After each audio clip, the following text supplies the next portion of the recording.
ಆಧಾರಗಳೆಂದರೆ ಇಂದಿನ ನಾಣ್ಯ ಮತ್ತು ಅವೆಲ್ಲ ಇರೋದಕ್ಕೆ ಆಧಾರಗಳು ಸಾಹಿತ್ಯ ಆಧಾರ,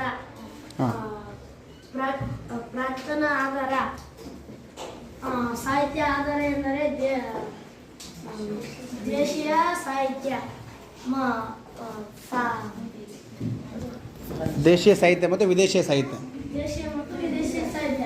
ಹಾಂ, ದೇಶೀಯ ಸಾಹಿತ್ಯ ಅಂದರೆ ನಮ್ಮ ದೇಶದವರು ಯಾವುದೇ ಭಾಷೆಯಲ್ಲಿ ಬರೆದಂಥ ಸಾಹಿತ್ಯಗಳಿಗೆ, ದೇಶದವರು ಬರೆದಂಥ ಸಾಹಿತ್ಯಗಳಿಗೆ ದೇಶ ಸಾಹಿತ್ಯ ಎನ್ನುವುದು. ವಿದೇಶೀಯ ಸಾಹಿತ್ಯ ಎಂದರೆ ಬೇರೆ ದೇಶದವರು ಇಲ್ಲಿ ಬಂದಾದರೂ ಇಲ್ಲ ಅಲ್ಲಿ ಇದ್ದಾದರೂ ಬರೆದಿರುವಂಥ ಸಾಹಿತ್ಯಗಳಿಗೆ ವಿದೇಶಿ ಸಾಹಿತ್ಯ ಅನ್ನೋದು. ಅರ್ಥ ಆಗಿದೆ ಎಷ್ಟು? ಗುಡ್.